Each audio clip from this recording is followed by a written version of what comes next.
So let's talk about my Commonplace book and what I'm using as inspiration to fill it. I wanted to share with you what my latest pages look like. So we have a couple of new pages that I added, and I just love this little notebook. I haven't had as much time to spend with her, but when I do, I just absolutely love flipping through the pages, love being able to kind of look at the words or what I was writing about and then just kind of reflecting. And I just love layering, especially I think layering is so much fun. So there goes that. I'm just obsessed with this little notebook. It's just so perfect. And I wanted to kind of share like other things that I'm doing. So I'm starting to box in and highlight just important things. I might write a prayer here and there because I may need it at a specific time. So that's why that's written in there.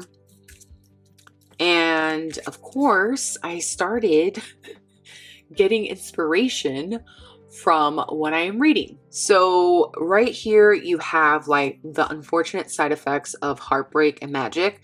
It's very much Gilmore Girls, practical magic. It's very much just like family and character development, love, and just kind of like secrets and really problem solving through these specific plots that are going on with this family, right? And I absolutely love it. Like I started writing down like all the stores because the townspeople and just the store names really remind me of Stars Hollow. So I have here a Peach in Time, Shun's Salon here. We have candles, a candle shop here. We have a bookstore. We have like a costume slash, prom kind of like outfits. And then we have a diner here. And then there's more stores and more things that I found out about that I wrote in my book. And I'm going to probably add it. But I was kind of trying to draw like a little map. Like, oh, if this town existed, what would it look like? Or if I was watching it on TV, right? So kind of using my imagination. And then I took some quotes from this book that I absolutely love. So happiness you feel in your skin, fulfillment you feel in your bones. And that's something that was said by the main character's grandmother.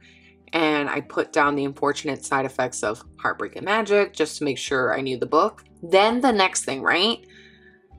I wrote about the assistant to the villain, which is this book. This book, at first, I was like, I'm not going to get it. I'm not going to read it. I'm not going to just add it in my list or cart. I am just going to pass it by. And then for some strange reason, I passed it by the first time. And then I went to go pick up another book that everyone was talking about. And the person at Barnes & Noble was like, if you're reading this book and you're reading those books, you need to get this book. And I was like, oh, I don't know. It just doesn't look that intriguing, right? But once I started reading it, I could not put it down. I started reading this yesterday and I'm already up to page 77. Like yesterday evening, right? I really dove in and I'm already up to page 77. So obviously it's a very, very good book. I wrote here, it reminds me of like Beauty and the Beast meets The Office and Once Upon a Time, right? And the villain kind of reminds me of the Beast. The main character or the female character reminds me of like Belle, and she's like very, soft, and she's very caring and always likes to look at the positive things. And she kind of brings out the human side of this villain. That's all I'll say. But I love the banter, love the conversation, love the jokes, love the teasing. I just love everything about this book. So obviously I cannot put it down. I actually drew like a little map. I'm going to show you because there is a map in this book. And then I'll talk about my annotating that I'm doing. There's a map here and I was like, oh my God, that's so cute. Of course I was going to draw the whole thing, but I wanted to like draw like, just so I know what I'm talking about, like what her village looks like. This is her Renadon Kingdom or Rendon Kingdom.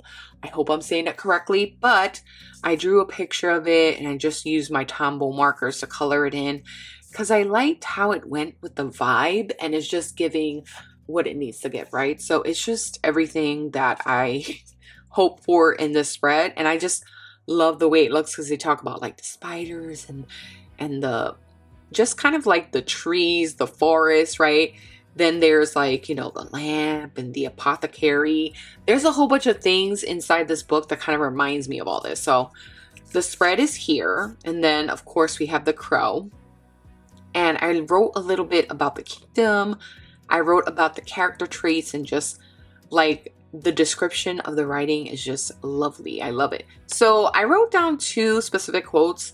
One of them from the female main character, where she was like kind of making fun of another female character that she really doesn't like, she doesn't get along with. So it was like she was making fun of her because she was saying like she was there first, and she was kind of making fun of it. So she said, like, I was here before you, therefore I am better than you. Behold my fearsome attendants. Like, she was being sarcastic, but it was so funny that I was just like, okay. And then there's another one that's like invoices falling like paper snowflakes. So when you hear that and you think about it, or you're thinking about what that looks like, you can actually picture it in your head about pieces of paper falling like snowflake, right?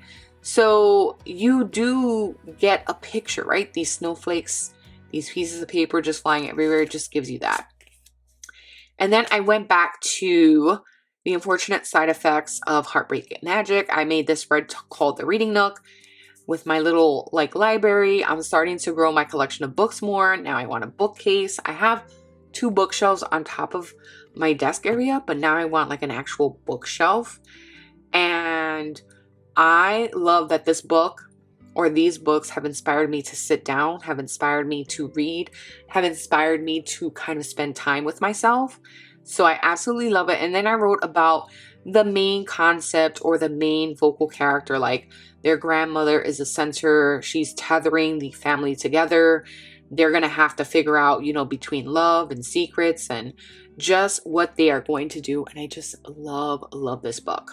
So those are my current spreads. And right now there's nothing here, but that is what my book is looking like. And it is becoming a little thicker, and I just love this sound. Okay, so now I'm going to share with you how I'm using the annotations to kind of write these quotes, or write down like little blurbs from the books, or actual, you know, important pieces of literature that I find in the books, and where or how I find them.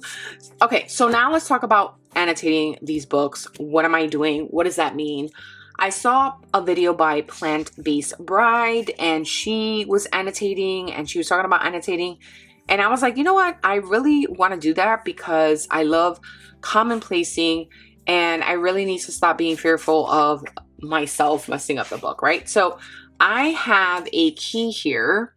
And for this one, it's like family, quotes, plot, and then Gilmore Girls and practical magic. I decided to go for these 4 because then when I look it up, right, I can tell like this is, you know, a specific key. So right now, if I was to look, this is talking about family, right? So moving in closer, you could see clearly I am circling, I am underlining, I am highlighting. I am going through this book and I am writing down things. I'm writing down what I feel is going to happen, or my reaction, or things like that. And I'm putting it in this book, and I'm basically making sure that when I read it, I'm getting something out of it. I'm understanding it. It is a connection that I'm creating with the book. It's a connection that I'm making with the author, and I'm not trying to just read a book to read a book, right? So here's another example, like chapter 3. Here are more stores, right? Old Beeler, right? Lavender and Lace Ice Cream Parlor. So there's also a family plot that I don't want to say because it's a spoiler if you didn't read the book yet. So those are other things. And then I'm going to go to like a quote. So if I go to the next color order here, this is the quote one. And as you can see here, it says quote. And it says happiness, skin, fulfillment, bones. I circle the important words. I underline what I feel is tied to these words. And I also highlight it because it's something that really captured my attention. And I just love that. And then this book right here, like I said, I started reading it last night. I could not put it down. Like, I woke up this morning talking about, I want to sit down on my couch and I can't wait to read. I haven't felt that way about anything in a long time. And these two books right here are just doing that for me. And I'm using the information that I am annotating with, right, to get my quotes, to get my thoughts, to get anything currently that I want to talk about in my journal here, my Commonplace journal. And I am using that to write what's in here, to write down what I thought was captivating, what I thought was memorable, what I thought hit me. One thing I will say, I think that even if you go to the bookstore and flip through it, you'll notice it right away. So like, it'll say, you know, chapter, whatever, Evie, that's what the main character, it's a female character, right? And then there's another chapter. I'm going to try to see if I can find it. It'll say Evie here. Let me see. There should be a chapter Evie here. So there's chapters based on the character. See chapter 6, the villain, right? And then we're in an Evie chapter. So it's like telling the story from two different perspectives. And what's interesting is that this is like, you know, a very Beauty and the Beast meets The Office meets Once Upon a Time, and the banter between these two, and they have an automatic attraction to each other and they're just not sharing it with each other. So obviously whenever they are talking, communicating, meeting, or doing whatever, they feel a certain way and they both kind of like fumble. It's really, really cute. This is a very, very good read. I hope to finish these two like by the end of next week. For me, it's a little harder to kind of read a book in 24 hours. I've heard that, but I can't do that because I take care of my parents. I'm a mom and I work. So life is lifing. Life is very busy and I will read when I can. But when I do, I just love being able to sit down and read. So that is how I am using my books to kind of motivate me to write in my Commonplace planner. This is what I'm doing right now for my Commonplace planner. This is where I'm at. I'm in my journaling and reading cozy books era and I am annotating. And you can annotate your books just the same way, right? I basically wrote my key using a sticky note and then page flags from cloth and paper, right? And I have them right here. So like I have, you know, page flags from Planner Press, but I'm using sticky notes and I'm also using page flags, okay? So I will show you my materials here, but I have a cloth and paper dual sticky note. I have the cloth and paper page flag here. I have another set of page flags here, and then I have another set of sticky notes, okay? So these are all cloth and paper materials, and if I wanted to throw in another color, here is Planner Press. And then what I basically do is if there's a quote or there's a theme based on the key that I have, I will kind of find, I will go back to this page and always refer back and say like, what does this fit into? I will put the sticky tab here or the page flag here and I will go ahead and highlight or underline, and if it's something I really want to remember, that's when I will kind of write it down. Every end of the chapter will give you a recipe and they have like a cute little like, hey, the recipes contained in this book are to be followed exactly, but they're saying how the publisher or the writer is not responsible for any reactions, things like that. So it's like, you know, true, because if you're making these recipes, you got to know like, okay, you're gluten-free or whatever, you can't have this, you can't have that, then you got to figure that out. Mint julep ice cream. So I love that it does have recipes, but like I said, you can basically look throughout the book, see what you're annotating, so you can highlight. Highlighting is very simple. I'm using two markers. I'm using Tombow 990, and then there's another neutral color that I'm using. Hold on. And this is 990 and this is an N89. So these are the two that I'm using to highlight my books. And then I'm circling, underlining. Okay, this is what I'm doing. If you are someone who is not like all that into circling, highlighting, you could just use page flags and sticky notes or a see-through sticky note. You could also watch Plant-Based Bride's video because she goes really into depth with it, but I wanted to share what I'm doing and I wanted to share a little background of how I'm doing it, and you'll be able to see that. But yeah, this is something that I really, really love and appreciate, and I really enjoy reading when I do this. So I hope you got everything out of this video that I intended. And your Commonplace book, like, it could be whatever you want it to be. I am just taking things that I am reading, I am watching, I am learning, I feel like is very powerful, or a quote, and just kind of putting it in this little book, making my little drawings, and doing what I gotta do to make sure that I am happy with this progress. And it's already going, and I just love that. So thanks for watching, and until the next video. Bye.